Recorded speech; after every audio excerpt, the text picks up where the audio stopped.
Hey guys, what's happening? Niyat here with the Film Comics Explained podcast, and today we've gathered to watch and discuss Pitch Black, a cult classic and a film that pretty much kickstarted one of the most unexpected, entertaining franchises ever. Hey fellas, how are y'all going? Doing good, man. Yeah, absolutely. Excited to get back into it. Let's go. So how familiar are you guys with this film or the Riddick trilogy in general? It's been in my crosshairs for a while. I've wanted to watch it. It just seemed like the type of movie that would appeal to me, but I haven't gotten around to it. Yeah, so I owned the Chronicles of Riddick, I think is what the second one's called, on DVD as a kid, so I watched it a ton.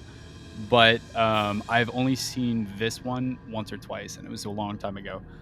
So I'm familiar-ish with the universe that they're in, but I feel like my perspective on the series is maybe skewed to the later part. Sure. I'm a huge fan of the series. Each of the films are quite unique, especially the difference between this film and the next film, which sort of turns into a Star Wars-like opera. But this is a very self-contained sci-fi horror with a core group of characters. And what I think you're going to find that will surprise you is how well the characters are written, the arc that each of them go on. They say most of your brain shuts down in cryosleep. All but the primitive side, the animal side. Everything he says in this is just so fucking cool. Some hoodoo holy man. Keith David. Whoa. Let's go. On the way to New Mecca. Oh my. Smell the woman. Claudia Back. She is an amazing Aussie actress. She's in Farscape, which is an awesome television series from the early 2000s. Mr. John. Cole Hauser.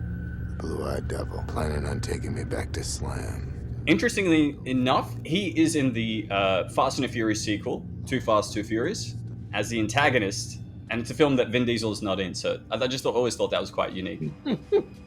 I keep on forgetting there are Fast and Furious movies that Vin Diesel's not in. Yeah. We're going to discuss a little bit of the Fast and the Furious soon. Well, I guess we may as well do it now. So what ended up happening was Vin Diesel made this film in 2000. Was sort of a cult classic, and then he made the Fast and the Furious a year later. Obviously, they made Too Fast, Too Furious without him, and that was with Paul Walker, Tyrese Gibson, who sort of took his spot. And when it came to the third film, Fast and the Furious Tokyo Drift, Universal were like, we'd really want you to come in as a cameo at the end, because this film doesn't have Paul Walker or you, and it's not really a Fast and the Furious film unless either of you are in there. And they offered him like $20 million for a cameo. Vin Diesel basically said, no, I don't want the money. Instead, I want the rights to Riddick. So instead of paying him $20 million, he got like a pay cut plus the rights to the Riddick series, and he was able to make the Chronicles of Riddick because he had the rights to it, which is pretty amazing. Yeah. Dude, I can't hear his voice without thinking, we're a family. One last ride. So he started monologuing at the beginning, and it took all of my strength to not do the voice. Well, what's interesting is like Vin Diesel always plays like a one-note type of character, and it's very Jack Toretto, from Fast and Furious. But in this, there's a clear difference between Riddick and the usual character he plays. Like this is the quintessential anti-hero. Mm-hmm. He's very rule of cool, right? Which is kind of his MO too. But he's very rule of cool because of this film. And not as many people have seen this compared to the Fast and Furious. Yeah. So shit's going wild. This is a transport ship, got hit with some debris, and now they're crashing on a pretty insane planet. Rate of descent beyond known limits. Rate of descent. So I'm not brushed up on the Vin Diesel lore, but is this considered to be his breakout film, or was he in stuff before this? Well, yeah, he was in Saving Private Ryan as well. Oh, that's crazy. Okay, so my timeline's messed up, because I did know that. Except well, yeah, you're but saying he didn't play lead roles. He was a supporting actor in those. But they definitely showed that he could act. Do you know what I mean? Yeah. This showed he could be a leading man. I love like the design, like the art design. Like I like how sort of slammed together this ship looks. It's like an old Star Wars ship. Yeah. It looks lived in, you know what I mean? And it's like you're saying with Star Wars, it was that aesthetic where it's futuristic, but it's like old, grungy, retro, analog kind of technology, which is just cozy. You know what I mean? At this point, at least. It's so cozy. Exactly. That's the perfect word to say it. All right, guys. So this is very critical. They've purged a lot of cargo to sort of stabilize the ship. Now in their situation where they're losing control, and she has to make the decision as to whether or not to actually let go of their passengers. He looks so ridiculous, but so cool. Yeah, I was gonna say that's badass. He's got like a gag or something, like something he's biting on. Like yeah. They had like that monologue about cryosleep, and I was like, but why? Why would that part of the brain remain, turned on? Why? Because it's cool. This one, he bites you in cryosleep. The whole notion is that he's an animal. That's why Right. the cryosleep did nothing to him. Do you know what I mean? Well, okay. He's only primal. Oh, you're gonna find out that he's extremely primal. Don't you worry, Andre. Don't you worry. Okay, so she decided, after pressure from her captain, not to let go of the passengers. Good call. Yeah, good idea.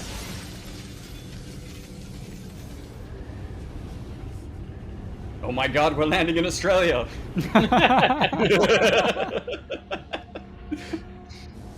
didn't know Fast and Furious had spaceships. Like this early on. They have spaceships now, I guess. That's right. Whoa. Okay, that effect. That was crazy. They just horizontal flip for a second there. Yeah. Oh shit. Oh. I think that those are people, right? Yeah. Is this the genuine experience of landing in Australia? Yeah. Yeah, every single time, bro. They give you 2 seatbelts, one for your waist and one for your legs, bro. And something to bite down on. Everybody has a gag and a blindfold. It's so terrifying. So that Australia joke wasn't just me trying to be funny. They actually shot this film in Kupapiti, Australia. Yeah. Oh shit. Niyat knows all the Australia movie lore. Oh yeah. Facts. I got my dissertation. I got my dissertation on Australian films in 2015. Oh, yeah. It was a 1-day course online.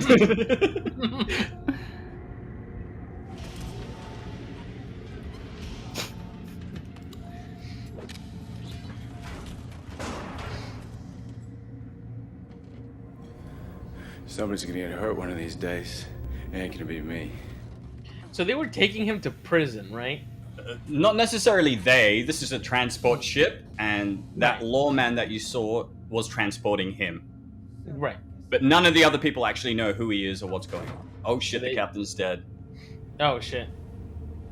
Oh fuck. Oh shit. Alright, they got me. They got me. Yeah, they got me too. Thought we were gonna have this big emotional moment. Don't you touch that handle! There's some anesthafine in the medlock in the back of the cabin. Not anymore, there's not.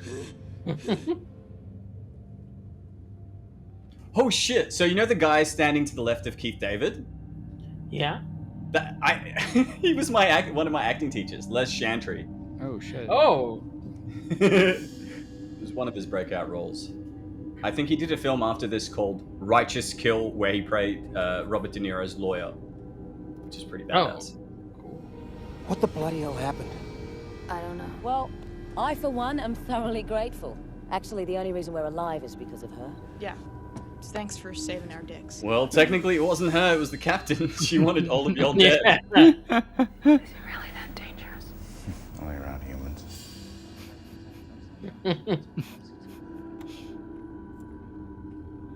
Hey, yo. What the? Oh. Here we go. I'm with this guy. Booze? This is what you have to drink? Unfortunately, it is not permitted, especially while on hutch. You do realize there's no water, don't you? All deserts have water. Based holy man. Classic sci-fi. Land on a planet, it has breathable air. There's probably an oasis somewhere. You know. No medicine survived the crash. Only booze. Yep. Let's go. Oh my goodness.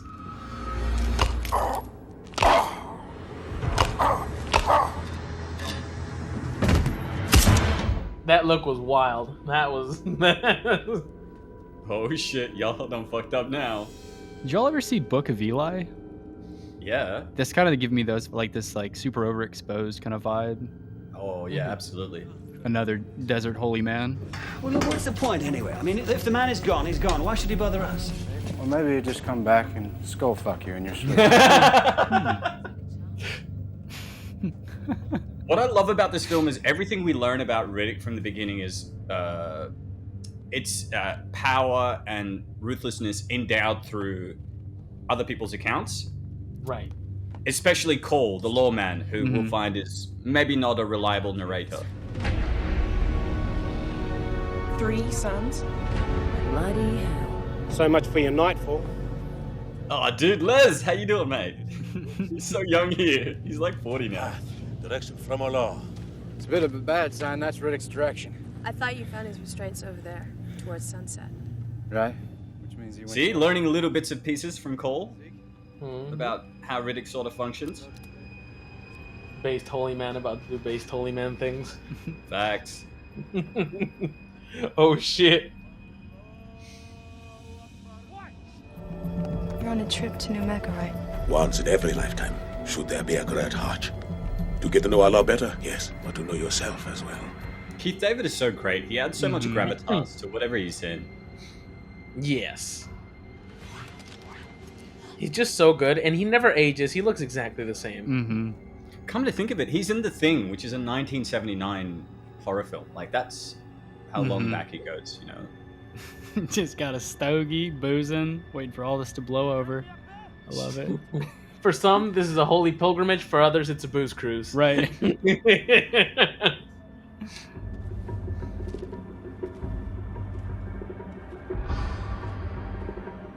This is cool. From the distance, it looks like a tree. Yeah. Oh. Riddick did that 5 minutes ago. He was here. He was here. That's so cool. The elephant graveyard, but with gigantic alien monsters. Right? I mean, these bones are fucking huge. Must have been dinosaurs. Looks like a massive Chitauri, doesn't it? From the first Avengers. I'm really digging the world building in this because it's such an interesting mix of old and new stuff. You know what I mean? Like future tech goggles, spaceships, and then we've got like bottles of bourbon. Granted, I gotta stop mentioning the booze, but one of the guys has a baseball cap on. It's like an Earth-based religion. They're obviously heading to, as opposed to like the New Mecca in the Middle East, they're heading to a planet called New Mecca. Right. So it shows that the religions have expanded. They're boozing, which is to show us 80s concepts of hydration. It's hilarious. They're like, well, there's no water. Let's just get as dehydrated as possible. What Owens mean? Oh shit, he heard. I'm not touching the handle. I love how Riddick's just in the back. Yeah. During the landing, when things were at their worst, Owens was at his best. He's the one that stopped the docking pilot from dumping the main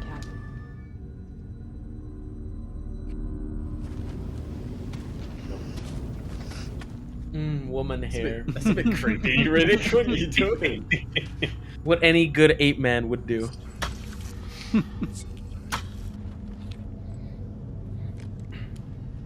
Dude, did that gun have brass knuckles or something on it? I swear the handguard was like spiked. It looked like it's like incredible. Very practical. I like this. The color palette is so desaturated. It reminds me of certain parts of Mad Max Fury Road, but obviously this came a lot way before. Right? Is that Australia as well, or am I tripping? What? Mad Max. Was that shot out there? Absolutely. Yeah. Okay. Cool. Set and shot in Australia. Oh, interesting. Well, we got to add that to the list, actually. The that original Mad Max films with Mel Gibson. That'd be a blast. So there was a settlement here at some stage. Interesting. Probably way after those beasties were dead, I'd imagine. I love how this film just takes its time. Yeah, that was something I noticed as well. Like in the opening crash sequence, felt like they were just kind of like hanging out, taking account of everything. You know what I mean? That was like a really they were very comfortable, just kind of like letting that portion breathe. Well, the inciting incident is them crashing, but there's another major event about to happen that sort of changes things. So it makes sense that they'd want the tone of this to be a bit calm, a bit more chill, because just as we're discovering this world, they are too. You know what I mean? They're figuring out what's happening, and nothing's really fed to us. Do you know what I mean? Yeah. Like even this is very critical.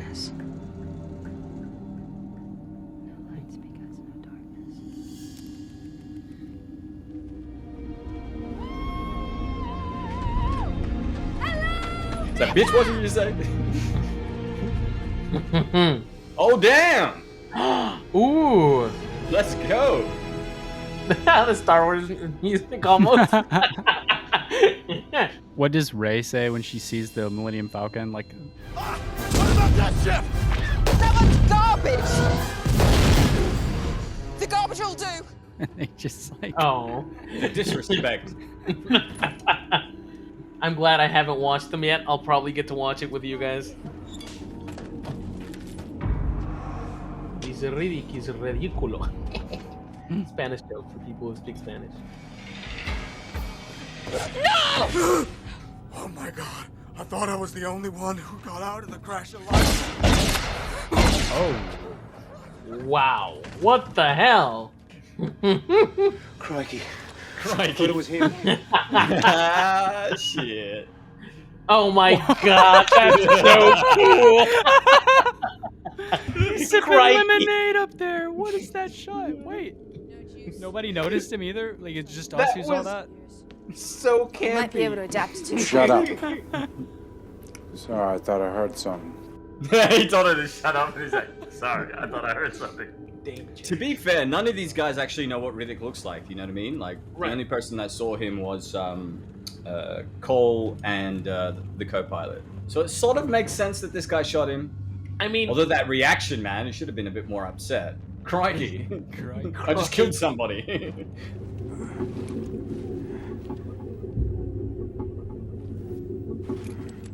What the hell is Riddick up to? Dude, he's just hanging out. He's just chilling, man. Watching it all unfold. He's got a lawn chair. No.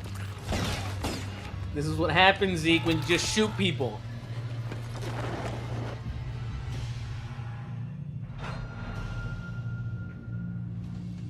Oh my god. He's so badass.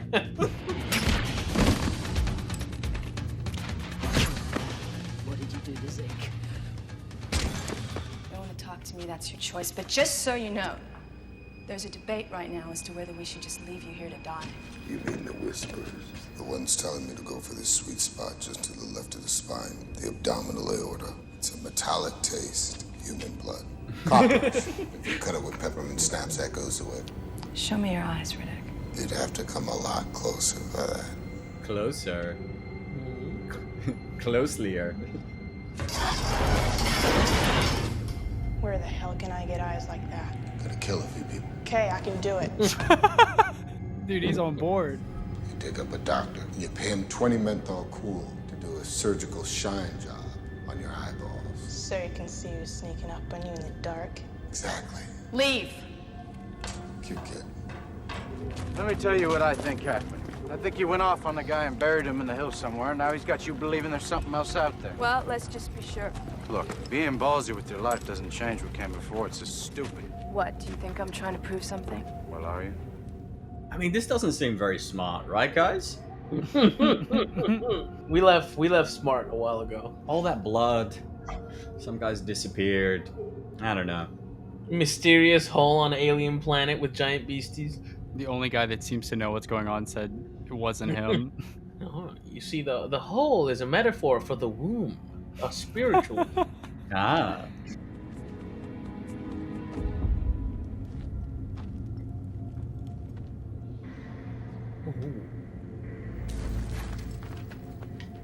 What the hell was that?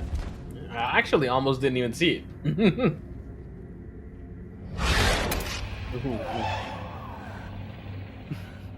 Fuck again, that.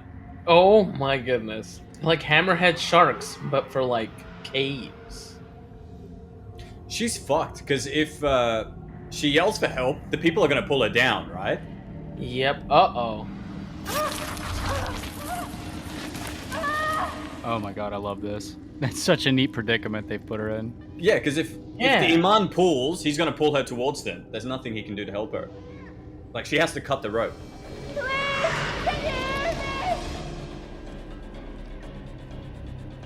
The kid might be a sociopath, but he's got good ears.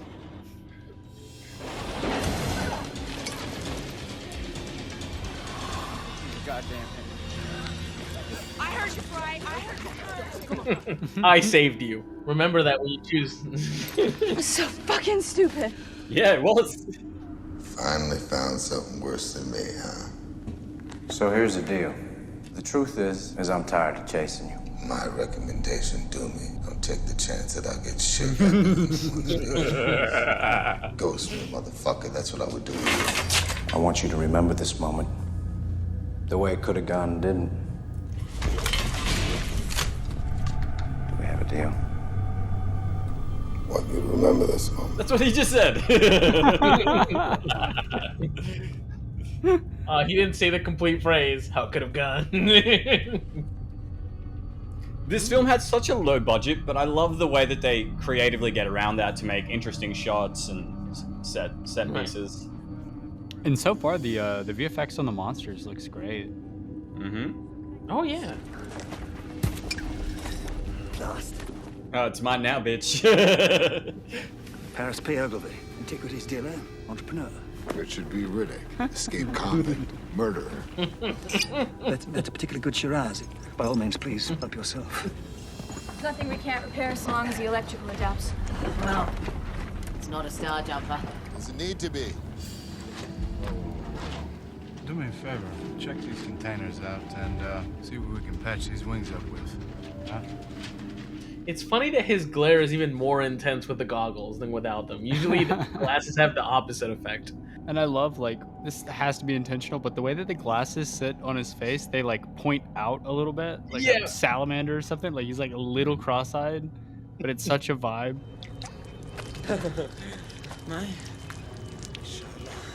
All right, my turn. Fine, Dave. Maybe he'd be less thirsty if he drank less booze. We've got enough power for a sys check, but we'll still need more cells. 5 total to launch. 35 kilos each, huh? Well, you know that old sand cat out there? I might be able to get it going. The kid shaved his hair. Oh my god, I do love that. Like, that's cute. He's LARPing so hard. Yeah, at first he had a cap of some kind, and then the next scene he's just got glasses that no one addresses, and now he's got no hair. Major fanboying over Vin Diesel before he was famous. Dude, like in the next scene he's gonna have a black wife beater. I'm so confused. When does he start talking about family? Yeah, I haven't seen a single car. Missing the party. Come on, boy. Missing the party. Come on.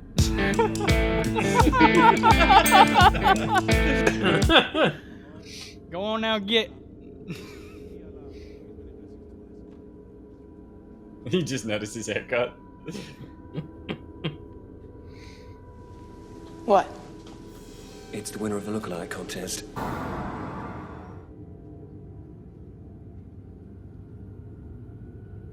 That's a big ass wrench. Mm-hmm. You know, don't split the party, and you certainly don't go off on your own.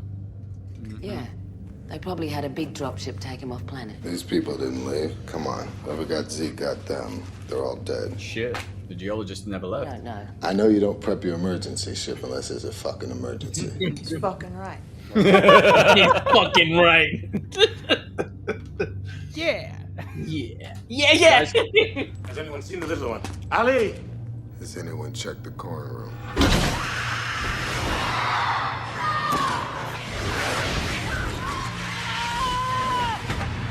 Looks like little Jurassic Park.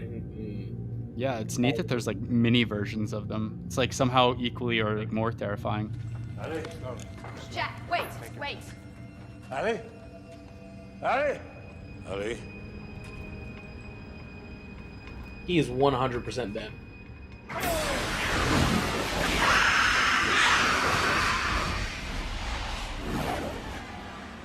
You were right. The effects have aged like fine wine.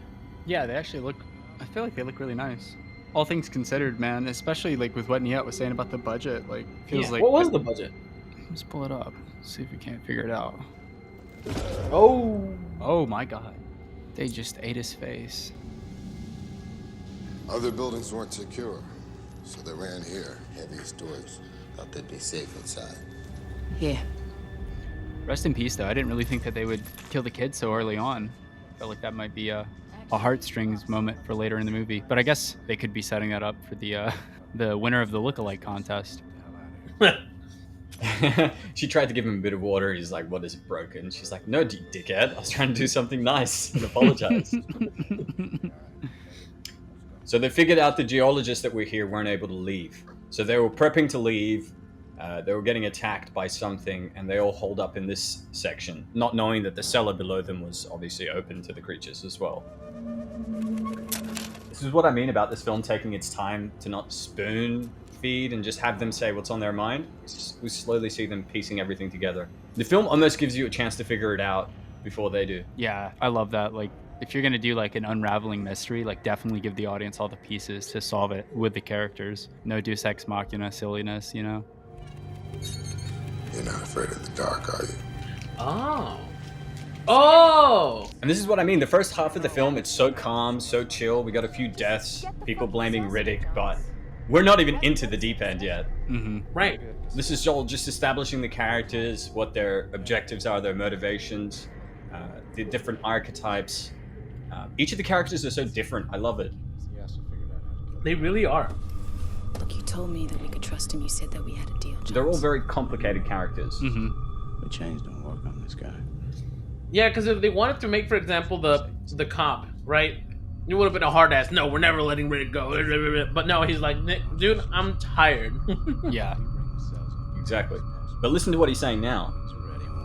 You know, he hasn't harmed any of us. As far as I can tell, he hasn't even lied to us. Let's just stick to the deal, Jones. He's a killer.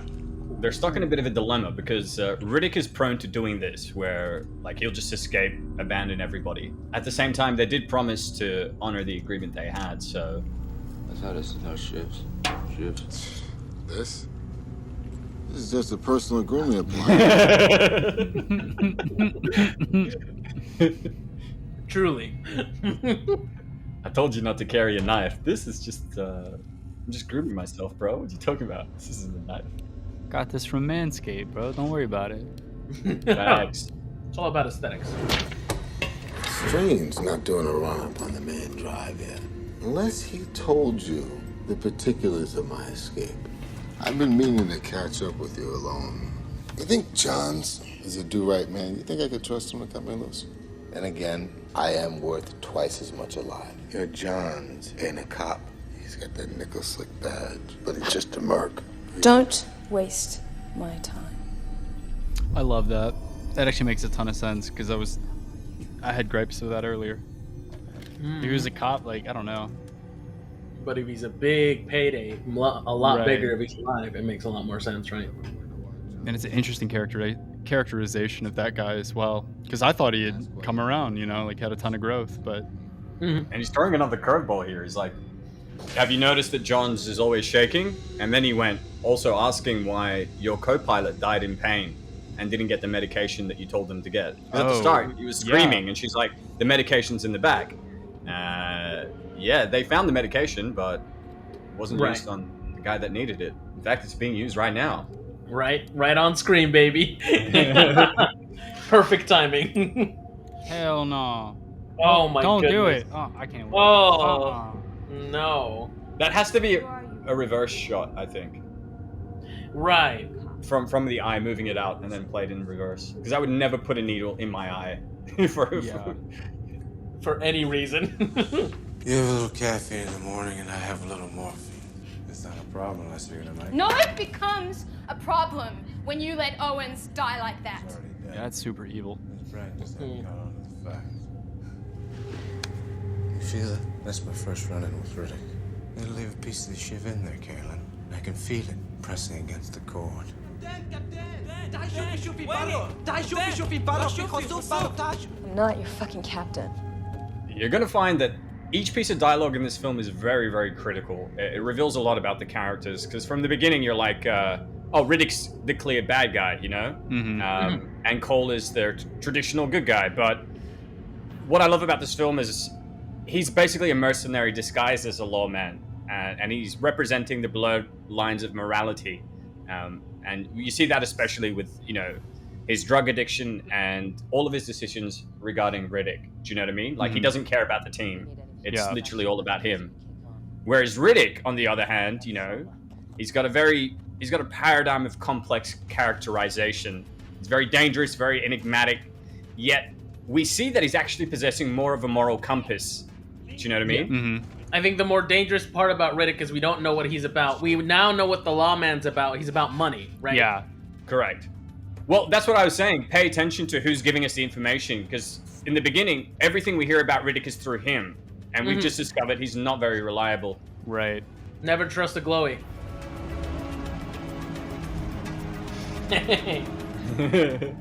This is my favorite part of this movie. Little Riddick. Miss Rover is sick. I love that shot. Yeah. It's so messy, but so, like, necessary. I'd put it in there. And, like, there's a really cool sci-fi noisy aesthetic to it, you know? Like, it's messy, but it's clean at the same time, you know? Where are you going? I'm just gonna get a couple of things. It'll only be a few minutes. No, you fucking idiot. Oh, no.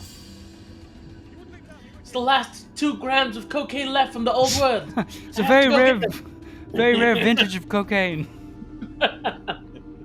Oh, shit. Oh, that dude's DED. Dead. And there's so much... I can't wait to the end, because there's so much for us to dive into each of these characters. I don't want to spoil it yet. All right, we'll wait. Oh, shit. Look at that boy go.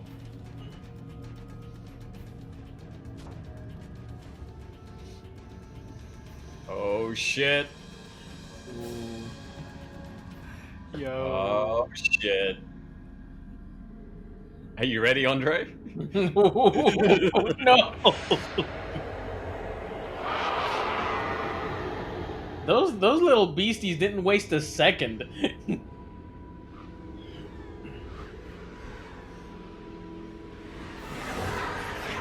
How many are there? At least 5. Just a suggestion! Perhaps you should flee! Come on.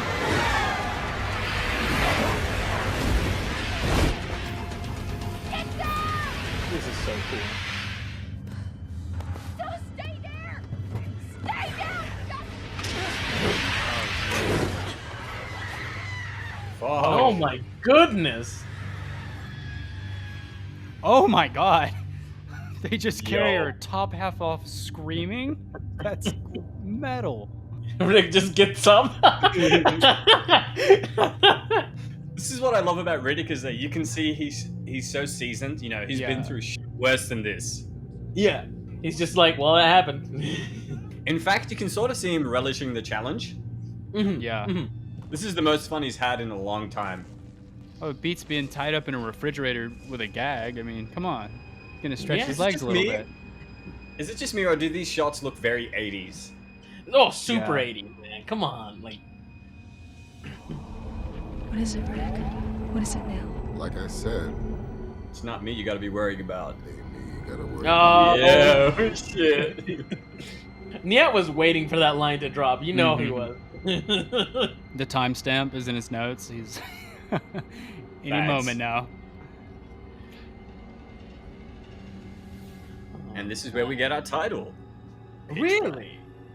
How great is it? It's not till halfway that the title actually makes sense. Yeah. They were actually initially going to call this film Nightfall, but it was too similar to Isaac Asimov's novel of the same name. Right. But Pitch Black sounds cooler, though. Yeah. Such a great title. It's not like The Happening. Like, they actually fix the shitty working title by the end. And it also ties in thematically to Riddick, because he obviously can see in the dark, right? Yeah. Mm-hmm. Quiet, please, everyone.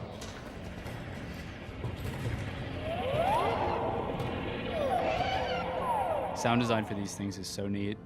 It is. Sound design, the practical design, and the CGI. They used a mixture of all three. So while the shots that we've gotten so far are more CGI, especially when they're in their hordes, when we see the creatures one-on-one, it's all practical. Right. That makes perfect sense, because at the beginning they looked very practical. They looked very there, you know? When they went into the cave. Ironically, they did practical over CGI to save money, right? Whereas now, you'll tend to find big productions using CGI to save money, and it ends up costing them so much more. Yeah. So many blockbusters are so much less convincing than this. This feels like a real world. I know it's not like the best film, but I feel like I'm there with them. All the practical sets, everything, each of the characters feel alive. So how are they going to get out of this? Oh. Damn. That's the thing, Niyat. They won't. This is where they die. Like, think about the stakes right now. They're all trapped in this area. The ship, the getaway ship doesn't have enough fuel. They've got the fuel. They've got to fucking physically carry it there. And they're surrounded by millions of fucking, creatures that can see in the dark. Like, they're fucked. Right. And they're too many individuals in it's a swarm, right? So it's just, it's not like killing one big monster, which would be a lot easier. And they've all got to sort of like put their trust in a person that they were scared of at the start, you know? I wonder what those beasts eat normally. Because they seem to be the only thing on the planet. Yeah, dude. When I did a video on this a couple of years ago, one of the big comments was basically, so I get that they ate every creature that existed on the planet, but what are they eating now? We do see another species that is smaller, which could explain something that they were feeding on. But I think in the end, the conclusion that most of the people in the comments came to is that they were basically feeding on each other. Right. I think that's probably pretty apt too. Like, I think crickets will eat each other in captivity, like with no food. You know what I mean? Like, yeah, but the only thing is they can't grow like en masse. If they're feeding on themselves, there's no way they can be as many of them as we see in the film. Does that make sense? Right. So you could probably get away with them feeding on themselves, but there'd probably be like 100 at most. Or it could be that the ones we're seeing are all juveniles. None of them have made them to adulthood, which Oh, we haven't even seen the adults, bro. You don't want to see the adults, bro. Oh, okay. How fantastic is it that this is the gripe we have, though, too? You know what I mean? It's such a small thing that you could just headcanon away and the movie's still banging. Like, what a luxury. Where's Hassan? Hassan, get here. Oh my god.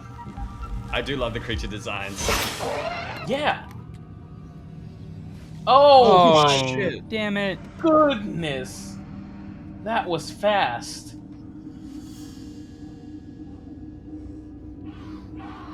Oh.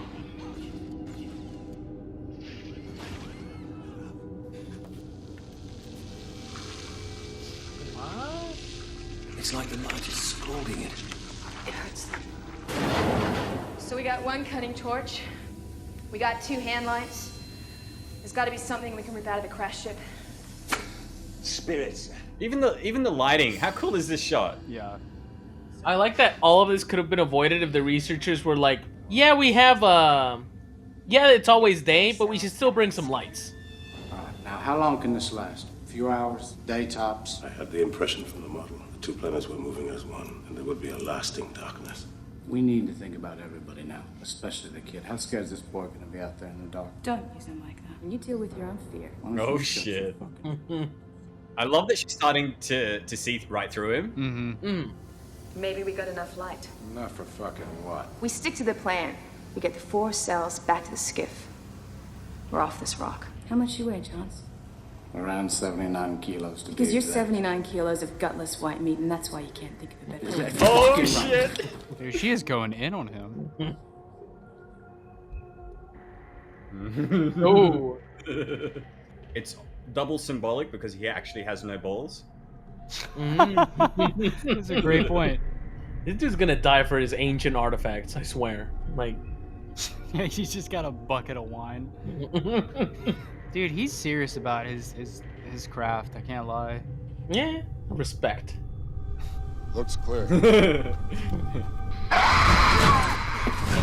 You said clear. I said it looks clear. What's it look like now? Looks clear. Looks clear. Does it now? Technology, baby. You're running about 10 paces ahead. I want light on my back, but not on my eyes. And check your cuts. These bad boys know our blood now. That's a really smart, like strapping lights to his back so they can see him, and to scare away the beasts, but so he can see. I like that. Here's the thing. Compared to other sci-fi horrors where characters are like just behaving stupidly, what I appreciate about this film is not only are the characters, not only do they feel real, but like they all make logical, rational decisions to deal with the circumstances, you know? Right. And they have, like, Keith had an understanding of approximately how long the clips would last. The cop has his own interests. She sees it through his bullshit. Like, you know? She's also dealing with the guilt of nearly killing everybody as well. Do you know what I mean? She's growing from like a character racked with guilt to a leader, basically. What is so goddamn valuable in your life that you're worried about losing? Is there anything at all besides your next spike? Got him. Oof.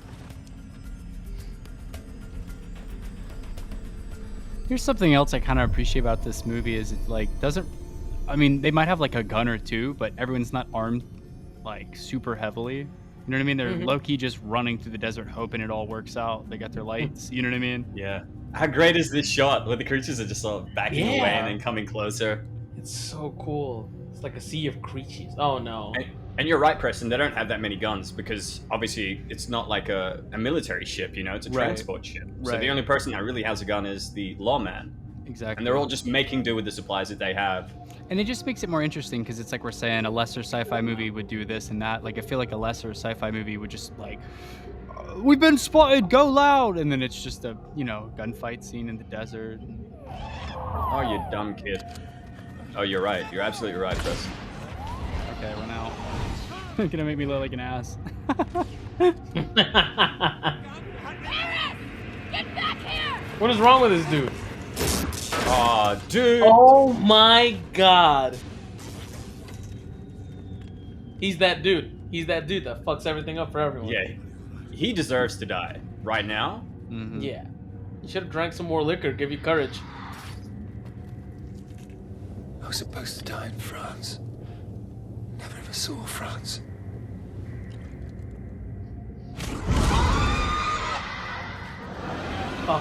So sick. I love that shot. We don't even need to see his death. We know he's fucked. Yep. That was a cool death too. Yeah. Like oh shit, look at that. Why have we circled? Are we lost? Canyon ahead. I circled once to buy some time to think. That's death row up there. Especially with the girl bleeding. I just thought it'd be better if people took me for a guy. I thought they might leave me alone. Jack, instead why of didn't always messing with me. They've been nose open for her ever since we left. Oh, that's why they've been following us. Look, this is not gonna work. We're gonna have to go back. I love this. No, you're right, Carolyn. What's to be afraid of? My life's a steaming pile of meaningless shit anyhow. When she was so willing to sacrifice us all. What's he talking about? Does not help us. During the crash, she tried to blow the whole passenger cabin. You are. Shut your fucking blowhole! How much do you weigh now? See, even the bad guy gets a nice fucking line. You know what I mean? How much do you weigh now? I love it too how every character's got a little secret and like the young girls is so like, I don't know, sympathetic, I think. Everyone else is like, you know what I mean, weighs on us morally, like. And you feel sorry for the holy man. He's just trying to take his kids to pilgrimage. He's just lost one child, you know? Yeah. Battlefield doctors decide who lives and dies. It's called Triage. Kept calling her murder when I did. That's great. This movie is one-liner city. I love it. This is brilliant. The lawman is suggesting they leave them behind. And he's coming up with dubious ways to like hurt them so that the aliens attack them instead of him and Riddick. Yep. Because he needs Riddick, because that's his payday. Yeah. And then he's going to betray Riddick at the end. You do the girl, I'll do the rest. It's not too big a job for you, is it? He's such a piece of shit, I love it. I'm just wondering if we don't need a bigger piece of bait. Like who?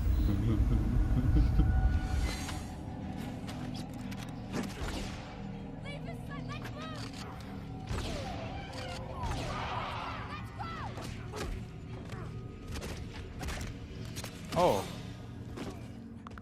Oh, shit. Oh. What the hell? If he makes it to New Mecca, that would have been one hell of a pilgrimage. Like if the dad. Yeah. Ooh. He brought a grooming appliance to a knife fight. Dude, he's like not even winded. He's so badass. Yeah, Riddick's not trying, guys. He's literally toying with him. You've never taken the chains off, Johns. One brave fuck before. Chain, the gauge, the badge.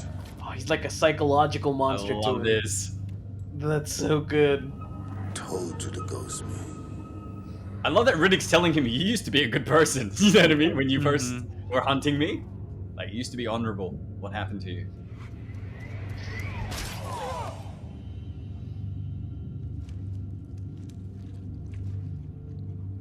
Oh, I love the design of the Bioraptors. It's so unique. Oh! What a shot! The deaths have been. Doesn't this movie just get better? Like, Yeah. And the title makes so much sense now. It's so good. Big plan? Where's Johns? Which half? We're gonna lose everybody out here. Don't you cry for Johns. Don't you dare. Ooh. yeah. Oh. Blind spot. Shall we pray together? It's pointless. Because you do not believe in God does not mean God does not believe Think in someone you. can spend half their life in a slam, the horse bit in their mouth and not believe? I absolutely believe in God. And I absolutely hate the fucker. 2 of your boys are already dead. How much faith do you have left, Father? Yeah, it is interesting that the holy man isn't the one with crisis of faith right now. You know what I mean? Like, I could just definitely see how they would take it that direction. A very understandable crisis of faith too, right? You're taking your 3 children to a fucking holy pilgrimage, and God does this to you. Do you know what I mean? Exactly. Is Keith in the sequels? I don't want to ruin anything for you. All right. Ask me after the film. Okay, okay. Oh, no.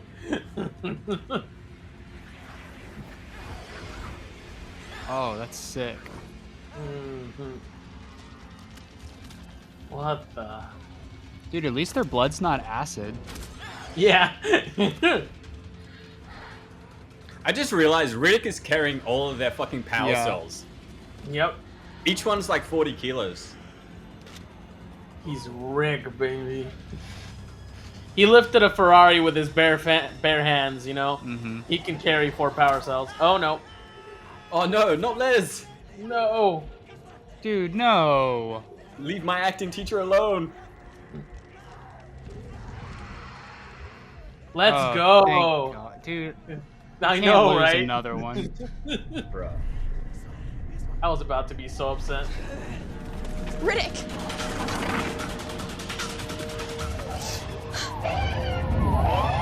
The music has been great too.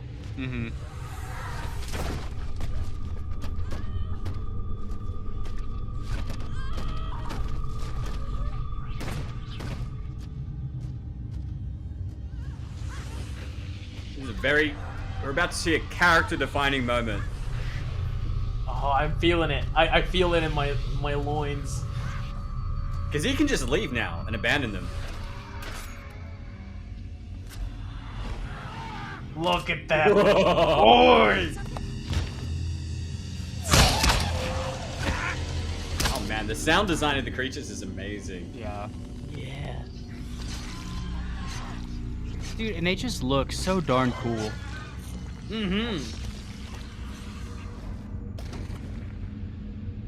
Let's go. Ooh, let's go. Did not know who was fucking with The one-liner. Dude, this is why he wanted the rights. He was like, think about how many one-liners I could put into the sequel. Absolutely.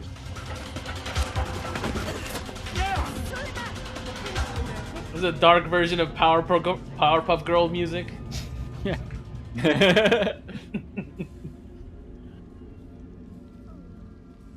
Oh, it's raining. Rain. Oh. That's something I didn't expect. Yeah, I thought it was more blood. So where the hell's your god now? Yeah, it seems like God really wants him to die here. God's like, I'm sorry, Keith. Riddick needs more character development if he's gonna make a sequel. Just tell me that the settlement is right there! Can't make it. Oh, dude, I'm so over it.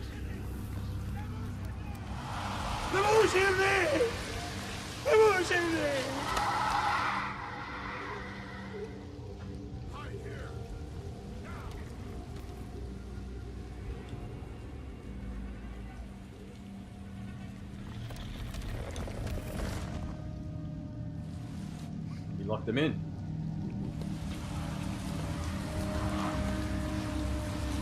Based man is about to do base things. He's not coming back, is he?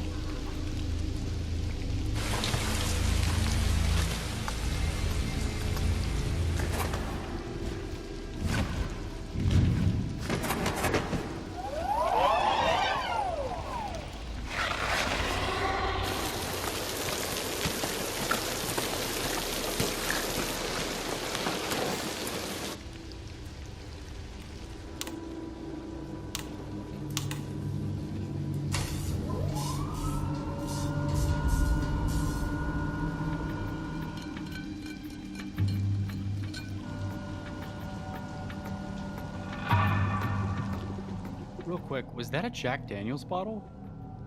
Yeah. I love that. He was like, we've got all these rare vintages of wine and this like ancient bourbon as well. That's hilarious. I think it belonged to the antique dealer that died. Right, earlier. right. But like in the future, like Jack Daniels, that would be like, be rare stuff, man. Yeah, man, he lives here. Isn't that like the Jack Daniels ad? Like, Jack lives here? There's no better place to be exactly who you are. Drop by sometime. Jack lives here. Yeah. I didn't know. I haven't seen a Jack Daniels ad since I was 10. Oh, shit.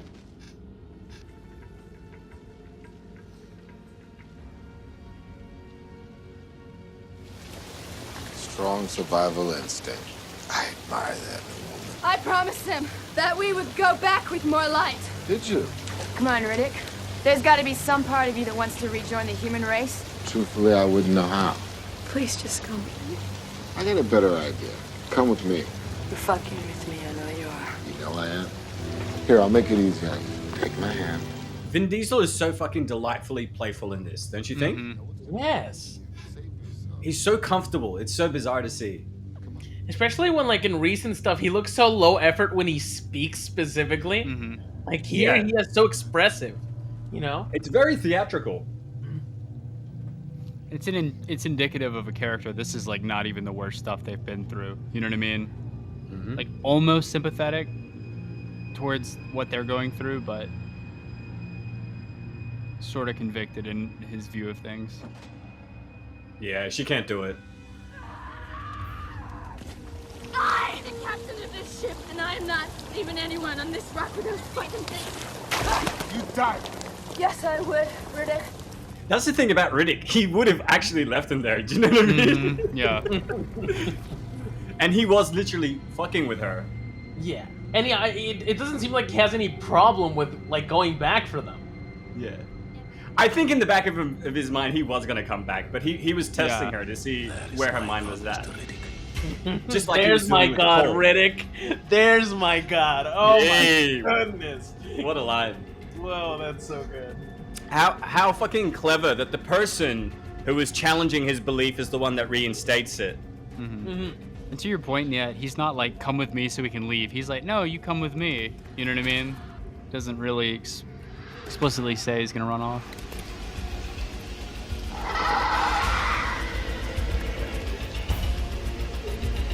Hey, they're a family now. Look at this. I don't have friends. I got family. One last ride. What would make this film is if he yelled out La Familia as he ran past. Something about faith.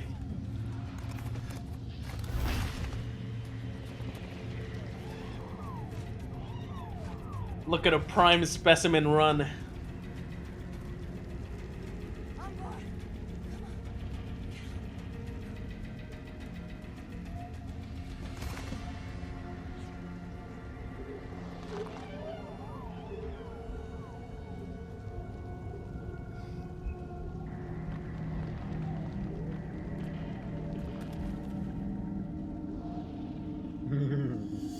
Oh, this is so fucking cool.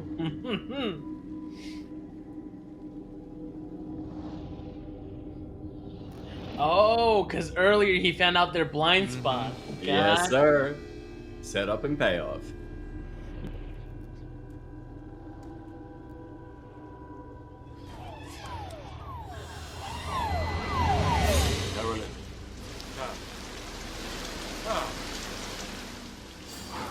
Ooh, let's go.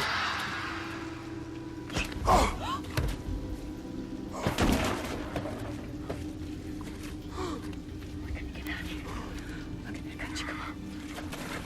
on, Riddick! Get up! Get up! It's great. This is the only time we see vulnerability from him. Yeah. And as when he got fucking chewed up.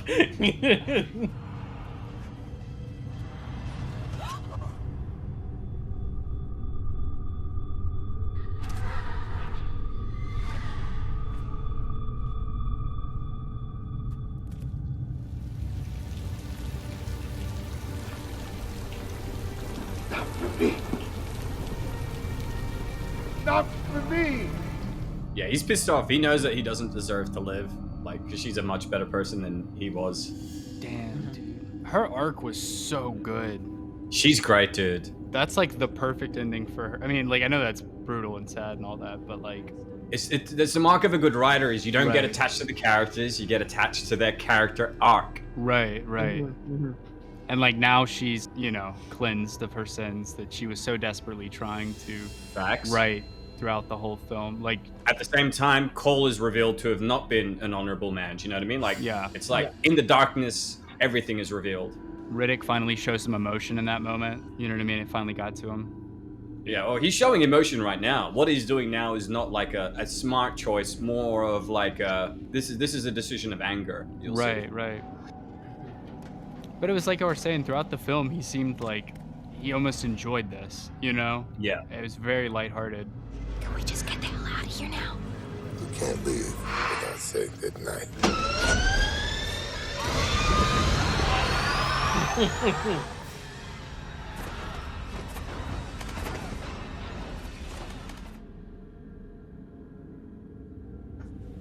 A lot of questions, whoever we run into.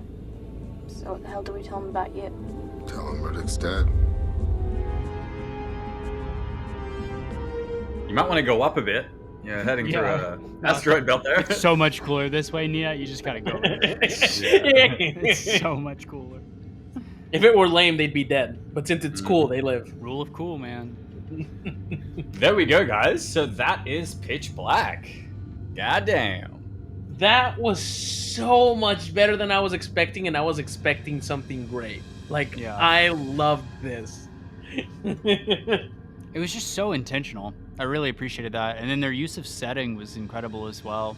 You start out in space, you get to the planet, it's all bright and white and overexposed. Then they're in the graveyard, the cool blues, a little bit of interior stuff. Then it's night for most of the film, and then huge twist, it rains. Like, it felt like they were in so many different kinds of environments. Absolutely. And it's a film that's really dependent on great setting. I think you're right there. For a film with a limited budget, shot in one location, what they were able to do with the practical effects, the interior of the ships, the core mining area, the outback, obviously, and as you said, the different like weather and visibility settings. You know, you've got the first half of the movie is in light, where they can all sort of see everything that's happening, and there's no really inherent danger besides Riddick. And then as it transitions to darkness, you actually get to see more of the characters. Do you know what I mean? It's like in time, in their most trying of times is when who they really are is revealed to us. And we had to see the juxtapositioning of the light to the dark. But as you said, you know, we've got, even in the dark setting, you've got the desaturated look, you've got the Riddick's look as well, you've got the normal terrain, you've got the rain as well. It just, they made so much out of this, you know. Yeah, and you would assume, like, with it being, you know, pitch black and everything's got to be like super dark, it would limit them sort of creatively on how they could do that. But the light motivations, I felt like from an art direction standpoint, they were able to make the low light setting work really well with the different flares, the different colored, like they had the blue lights, the red flares, the green flares, even the scene where they're all in that room with the torch in the center, sort of like a campfire type scene, like it didn't stunt their creativity at all, and it still felt very dark and intense, and you know, all that. I think the narrative strength of Pitch Black isn't so much in its originality, but its execution. A lot of people get surprised with how well everything sort of comes together. It really embraces its simplicity, using the primal fear of the dark and the unknown to ratchet up the tension. I guess we should probably have a chat about. I mean, we talked briefly about the planet, which is sort of like it's very vast, inhospitable, and a character in its own right, and it becomes a completely different planet once the bioraptors are introduced. But yeah, so going back to what I was saying, discussing each of the characters, beginning with Vin Diesel, what were your thoughts about him and his Riddick character? I think he was expressive in a way that I didn't expect. You know, I really enjoyed his, because there was an arc. He did change, you know, because he was a mystery, but it's not like that. He was sort of a neutral character. Yeah, he would have saved them, but by the end, I feel like he has this want to save them. Like he changed because she changed, you know? Right. Yeah.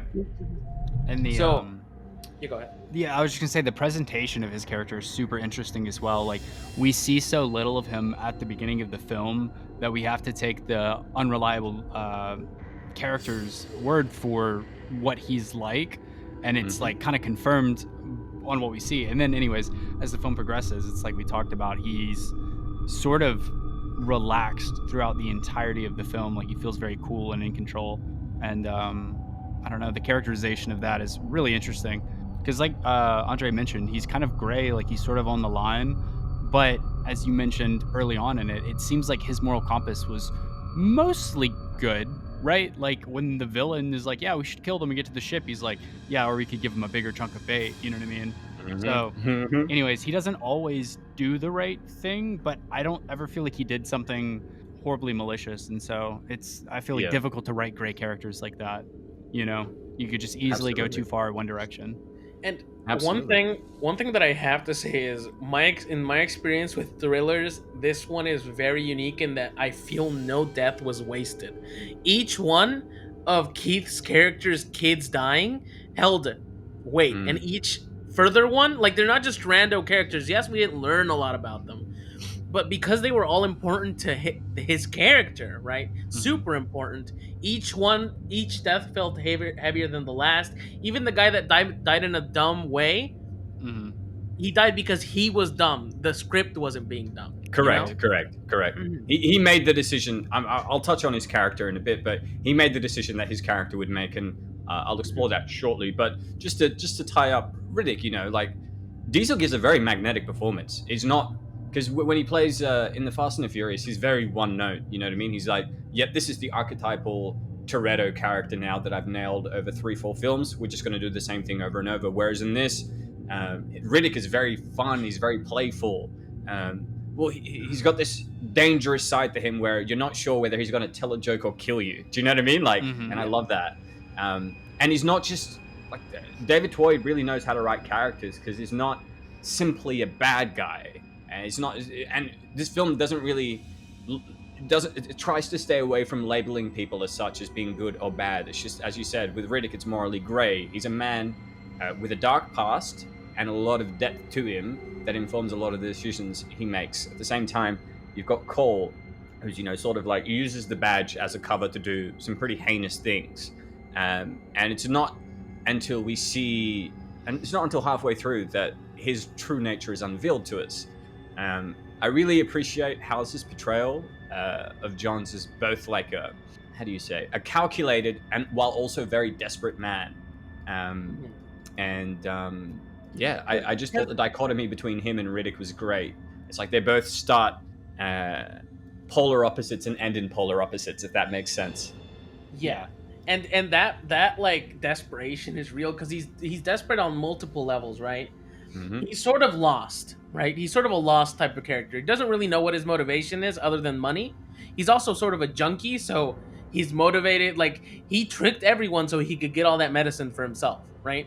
That's right. Like, and he's willing to go morally gray for that. He's willing to go morally gray to survive. He's willing to go morally gray, not morally gray, just morally black, right? So that he can get his payout and blow it all on more drugs, I guess, like whatever. So the difference. Go on. Sorry. No. Go ahead.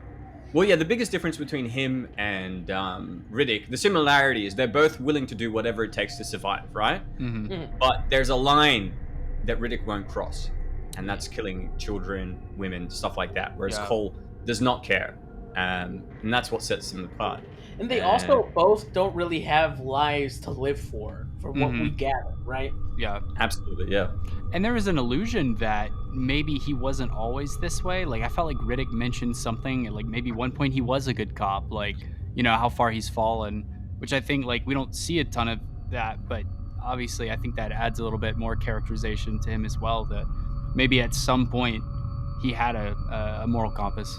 Well, there's an interesting moment in the film where Caroline Fry, the co-pilot, is sort of grilling him for having this addiction, this drug addiction. And he plain out tells her, well, yeah, I've got a fucking piece of sheet metal in my stomach and I feel it all the time because of Riddick, do you know? And so in a way, it's sort of like he was a good person. He came across Riddick, and in his pursuit of bounty hunting, he became a bad person. So it's like one could say that Riddick turned him bad, and another person could say, nah, it's literally just his profession. Do you know what I mean? Whether it was Riddick or somebody else, he would have gone in this direction either way. And what's interesting is we don't see Cole because he's dead, but in the third film, what happened here comes back to sort of confront Riddick. The decision he made here with Cole comes back and greets him in the third film. And I'm just going to leave it at that because I want to leave it as a surprise. But so I guess next is the co-pilot, Fry. She's thrust into a leadership role. She embodies the classic arc of redemption. Ryder Mitchell's performance captures a woman that's grappling with guilt from a near decision to kill everybody at the start to save herself. But over the course of the film, she evolves from a reluctant leader to one that makes the ultimate sacrifice for the group and for Riddick. She goes back to save Riddick. And her interactions with Riddick challenges her views on morality. Her understanding of right and wrong is challenged through Riddick and through Cole. And I love that. Did you have anything else to say about her? Well, it's I find it very interesting that even despite the fact that her decision at the beginning could have caused the most loss of life, at the same time it was a very managerial bureaucratic decision. Like, okay, we're falling. Like, if we let this go, we might make it. It wasn't like a morally black thing like others did during the movie. Yeah.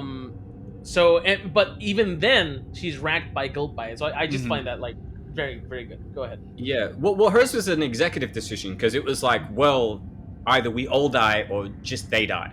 Do you know what I mean? It wasn't so.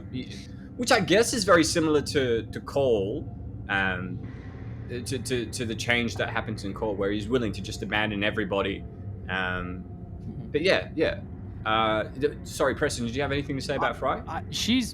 I think her character is, for me, the strongest part of the whole film. I really felt like she was I mean, I love Riddick, but she felt like the heartbeat of the film. And like, I feel like writers are often too terrified to make a decision to like characterize their, I guess she wasn't necessarily the main character, but main character in a way that troubles them throughout the entire film.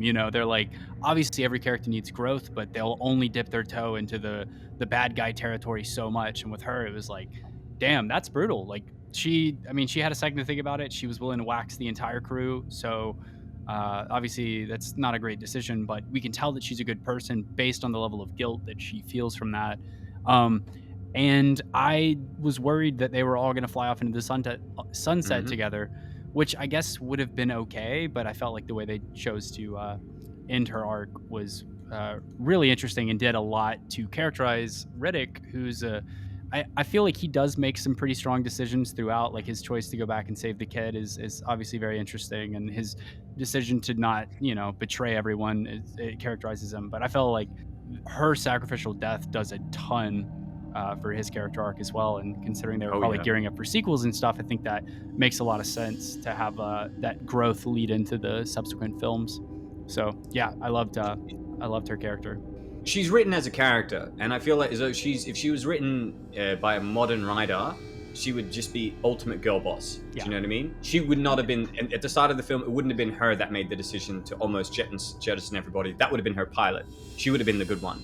Do you know what I mean? Like, there's a fear almost to write complicated female characters, and as a result, we see these supercharged female women that are just perfect. We saw it in Secret Invasion with Olivia Colman, and towards the end, I know y'all haven't finished the series, but Emilia Clarke's character is basically that. She can do no wrong, even though she did a lot of wrong. She almost started the Civil War. So I do appreciate the boldness with they took a lot of risks in this with the characters. I guess that sort of leads us on to the character Imam by Keith David. To me, he represents faith and hope amidst the chaos. His character is very pivotal in grounding the story. I felt like his determination to find New Mecca and his unwavering faith in a higher power contrasts with the bleakness of their situation. And Keith David really brings, as I said earlier, gravitas to his role, making Imam a beacon of hope in a seemingly hopeless situation. And if you look at him, it would have been very easy to have his arc be a crisis of faith, but at the end, despite all the crises, you never really see him like dip in faith substantially, like he is always fighting to maintain that faith. He's always fighting to believe that this is part of his journey, right? His pilgrimage, even the pain, which is I really like that. I really like that. There's so much setup and payoff in this. Everybody has a moment, like the discussion that Imam has with Riddick, where he's like, do you not believe in God? He's like, yeah, I believe in God. I just think he's a prick. And he's like, regardless of that or not, he's with us, And then he's like, what about all the sons that have died? And then the payoff at the end, when Riddick leaves them and then he comes back and he's like, there's my God. I loved it. It's just like, everything is so well written. I do like the dialogue in this. It's not just cool lines. It's like cool lines that are thematically relevant, that feed into the character, feed into the themes, the motifs, the stakes. Nothing is wasted. I know it's a very long film, could have probably been cut down to an hour and a half, but at an hour and 51, I felt like everything we see is quite critical, and the pacing is very deliberate. The first half is very slow, but once we get towards the end, it does not hold back. Yeah. And the length is perfect because it's a film that knows how to take its time without wasting your time. When it's being slow, you can tell the film itself is being patient. It's not just stagnant, right? So I feel like the length is perfect. Yeah, agreed. 100%. Especially for a script that delves into morality, redemption, and survival. You know what I mean? It's like, if this was just a survival film, then sure, it could be an hour and a half. But there's so much more to it than that. Decisions aren't black and white, they're very pitch black. Oh no. Characters are constantly confronted with moral quandaries leading to unexpected alliances and betrayals, and the narrative like really subtly questions who the real monsters are, is it the creatures outside or the humans within. Any other character? Jack. I think let's have a brief chat about Jack and also Paris. So Jack is the girl who's pretending to be a boy. Mm-hmm. Her character and her. Oh, go ahead. What were you gonna say, Andre? No, I really feel like she also affected Riddick in a way. She was. Oh yeah. She was clinging to what she thought was the strongest figure there, the fearless one, right? So that she could emulate that and actually survive and not be bullied, like she said, right? So that they wouldn't pick on her, right? Yeah. And so I think that fact that she decided to emulate Riddick affected him in a way. You know? And notice she chose to emulate Riddick and not Cole. Mm-hmm. Yeah. Mm-hmm. And I think the part of the reason why Riddick goes back is that he knows Cole isn't a good person anymore, right? And he knows that Cole is probably going to betray this group. And I get the feeling that when he sees Jack idolizing him, it's reinforcing the notion that not only is she idolizing him because she knows he's the most dangerous person there, and obviously he's the one most likely to survive, but it's sort of in his mind, it reinforces the notion that, well, she picked me over Cole, and I know that Cole is a bad person, and she's idolizing me. I can't betray her. Do you know what I mean? I think that's sort of like his. And when he comes back, he said, "I never doubted for a second," or something like that, right? Well, she says that, yeah. Yeah. Mm-hmm. I do like that she's initially presented as a boy. You know, Jack's character and her admiration for Riddick, you know, adds a very youthful perspective to the crazy harsh reality that they're in. She's so optimistic, even when shit's going down. She's very optimistic, jovial, transitioning from an innocent to a survivor, and it's all very effectively and subtly portrayed. Very realistic, right? Because you could say the fact that she's bleeding, we know what that means, right? The fact that she's bleeding would be caused because she I think she sort of can tell. She's a good judge of character. She could tell that the cop guy would have left her behind, right? And so, or that people that think she's a liability would have left her behind. So she needed to keep that hidden. And the best way of doing that is making sure that everyone thinks they're a boy. And again, just going back to every fucking character is quite unique and quite intelligent. Even Jack as a child, the decision she makes to pretend to be a boy is a very clever strategic decision to make. You know what I mean? Because it's like she doesn't want the group to see her as a liability, and she's like, "Yep, I'm a boy." And then she goes one step further by cutting her hair, looking like Riddick. It's just like it's the kind of thing that a survivor would do, and I think Riddick recognizes her survivor instinct, and he fucking admires the co-pilot's survival instinct. At the end, when he's testing her, he's like, it's almost like he's flirting with her, and he's like, if she says that she was gonna leave with him, it almost like the romance would have died. But the fact that she's like, yeah, I'm willing to die with them, he's like, oh, I'm so turned on right now. Let's go kill some aliens. And I guess, I mean, there's obviously a lot of other characters in there, but just to sort of wrap things up, Paris is a really, really cool addition to this, the self-preserving antiquities dealer. To me, not only did he provide a touch of comic relief, but he also stood out as a symbol of civilized man's ill preparation for the rawness of nature. Do you know what I mean? While everybody's coming up with clever ways to survive, coming up with plans, his reliance on vices, wine, and all of that sort of highlights his denial and his unpreparedness and his unwillingness to survive. Highlighted by the fact that he leaves the group, he's so afraid. And I think that the actor Louis Fitzgerald, his portrayal aptly captures a man out of his depth, clinging to the last remnants of the world that he knows. He would rather get drunk and die than fight for survival, which is why he dies. Right. And even he had a really cool death. I think the darkness plus the lighting choices in the choices for the monsters aesthetic in the darkness made all the fight, when he's like, I should have died, I was gonna die in Paris, I was never been to Paris, and then he breathes the fucking fire and you can see all the monsters around him and he's dead. That's it. Yeah, and we don't see his death. And also another thing I keep praising this film for setup and payoff, but him blowing into drinking the whiskey and then blowing out the fire, that was set up previously, because we see him do that and we're like, wait, why is he doing that? And I think for him it's like a last minute thing. If I'm surrounded and stuff, I have a weapon and I'll be able to breathe fire. And ironically, he ends up using it when he's about to die, because he's like, he can hear the monsters around him. It's pitch black. He's fucking scared, and he's like, well, I want to see what it is that's going to kill me. And when he does, it's almost like he regrets that he is able to see what's about to happen to him.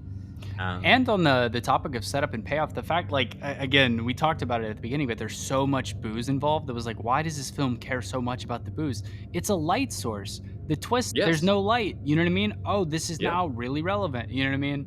And I really appreciated that as well. Like, nothing is wasted. There's no, I feel like there's very few one-off details that don't end up coming back around, which is great. Like, it's like you're saying, well-paced, doesn't waste your time. Like, if it's spending a lot of time on some detail that seems insignificant, just, you know, stick in there, hang around, because it's going to come back. Absolutely.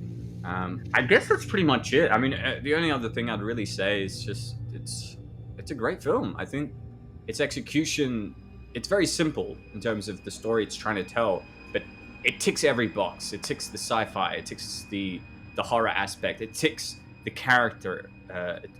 There's no plot contrivances. Do you know what I mean? Everything works because it's all been set up. Nothing happens out of random. Everything is very deliberate. All of the characters go through a journey. Whether they go through an arc or not, they all go through a journey. They learn something about themselves. They learn something significant about all the other people around them. It's just amazing. It's a sleeper hit film for me. Mm-hmm. I remember loving it as a kid, but not really understanding why. And it's not until you sort of watch it through an adult lens that you realize, holy shit, this is, when you compare this script to the kind of films that we're seeing now, so tight. Mm-hmm. Yeah, without a doubt. Well, with that said, dudes, thank you so much for joining me for this breakdown and commentary. It's been heaps of fun. I hope you guys have enjoyed it. Oh yeah, 100%. Like I said, I have not seen this movie in so long. I'd almost forgotten all of it, and it did not disappoint. And it makes me a little sad about the sequel, but maybe that's another podcast. For sure. Yeah, they definitely go in a very different direction with the second film. It goes from like a very self-contained, private sci-fi horror on a secluded planet to, as I said, a very Star Wars like space opera, where a lot of things have changed. I'll just put it at that. I know you haven't seen it, Andre, so I want to leave it as a surprise because you're gonna be like, "What the fuck is going on? What movie series are we in?" Because it really throws excited. You out. But with that said, guys, thanks for joining me, and to the people in the audience, thanks for tuning in. We hope you enjoyed this, and we'll catch you hopefully next week or the week after. All right. Peace. Y'all take it easy.